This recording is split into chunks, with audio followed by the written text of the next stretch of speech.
Musim lalu, Fabio Quartararo Monster Energi Yamaha naik podium kampiun setelah sebelumnya meraih pole position. Sementara Marc Marquez, Repsol Honda yang comeback setelah absen cedera patah lengan kanan sejak Juli 2020, finish ke-7. MotoGP Portugal juga akan menandai balapan kedua Marc Marquez setelah mengalami kecelakaan pada MotoGP Indonesia di sirkuit Mandalika.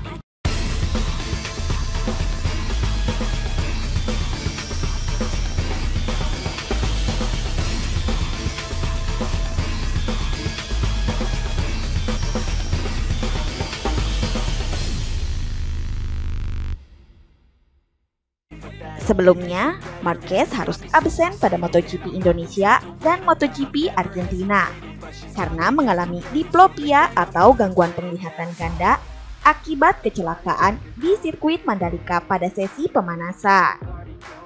Meski gagal melanjutkan dominasi di sirkuit of the Americas, pembalap asal Spanyol tersebut tidak menyerah. Apalagi persaingan ketat musim ini membuat juara setiap balapan tidak bisa diprediksi. Pada musim 2022, Anda tidak pernah bisa memprediksi apakah bisa memenangkan seri selanjutnya atau bersaing di 10 besar, ucap Marquez. Rute di sirkuit Algarve yang terkenal dengan tanjakan dan turunannya memiliki 15 tikungan, 9 tikungan di sisi kanan, 6 tikungan di sisi kiri. Lintasan lurus di sirkuit Algarve memiliki panjang 969 meter dan lebar 18 meter. Enea Bastianini Gresini Racing tiba di Portugal sebagai pemimpin klasemen sementara pembalap setelah 2 kali menjadi juara balapan MotoGP Qatar dan MotoGP Amerika. Rangkaian seri balapan GP Portugal akan dimulai pada Jumat 22 April 2022 dengan latihan bebas pertama FV1 dan latihan bebas kedua FV2. Latihan bebas ketiga, latihan bebas keempat, dan sesi kualifikasi dijadwalkan pada Sabtu 23 April 2022. Adapun balapan akan digelar pada Minggu 24 April 2022.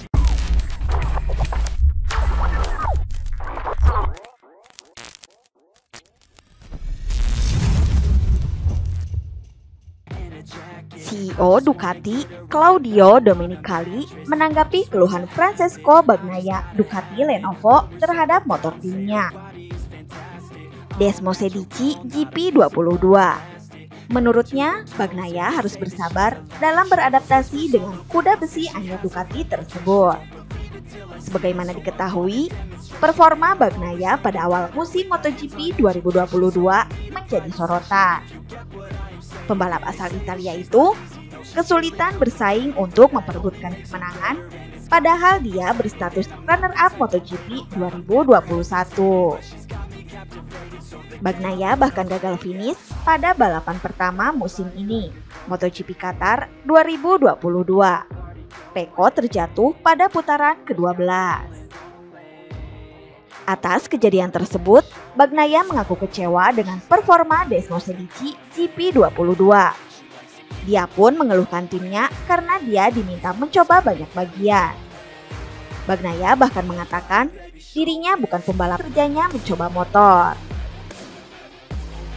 Namun, seiring berjalannya waktu, Bagnaia mampu beradaptasi dari motor Ducati. Sebab Pecco mulai finish di 5 besar pada 2 balapan terakhir, yakni MotoGP Argentina 2022 dan MotoGP Amerika Serikat 2022. Seringkali, ketika mencoba solusi teknis baru, Anda akan melambat. Anda membutuhkan fase adaptasi. Tetapi, jika Anda segera membuang sesuatu yang baru, Anda mungkin membuang sesuatu yang baik karena Anda tidak terbiasa, kata Domenicali. Sebelumnya, itu lebih sulit bagi kami karena beberapa pembalap memiliki prasangka masing-masing. Sebaliknya, kemauan untuk bertahan dan bereksperimen diperlukan. Hari ini ada alkimia ajaib dari pengemudi cepat yang mempercayai para insinyur. Lanjutnya, para insinyur mendengarkan apa yang diperintahkan. Lewatlah sudah hari-hari para pembalap melemparkan masalah mereka ke dinding ketika mereka memasuki ring. Pungkas Domenicali.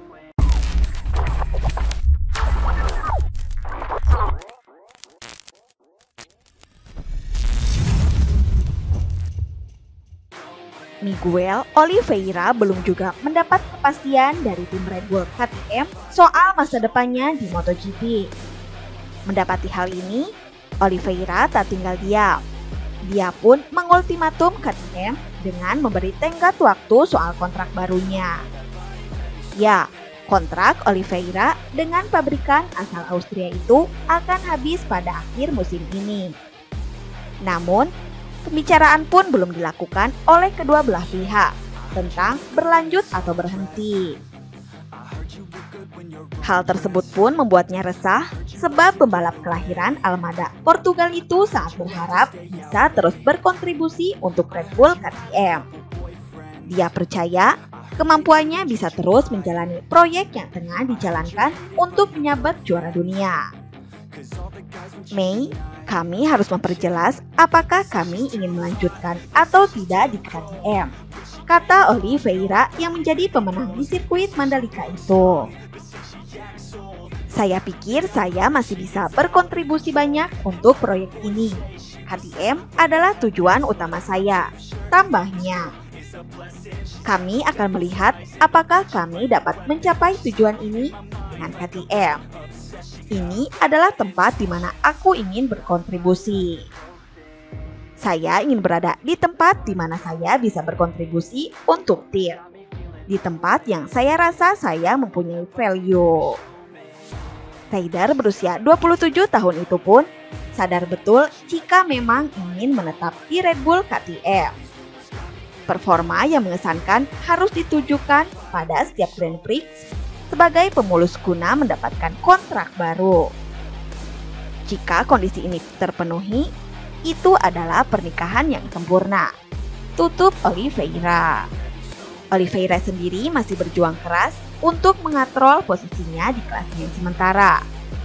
Saat ini, ia baru meraih 28 poin yang lewat satu kemenangan di Lombok. Nah, itu saja update berita MotoGP hari ini. Jangan lupa tonton juga video terbaru dari kami yang ada di sebelah kiri Anda dan video paling banyak ditonton di sebelah kanan Anda. Oke sobat, jika ingin mendapatkan notifikasi berita MotoGP terbaru, silahkan tekan tombol subscribe sekarang juga. Dan jangan lupa nyalakan loncengnya. Sampai jumpa lagi.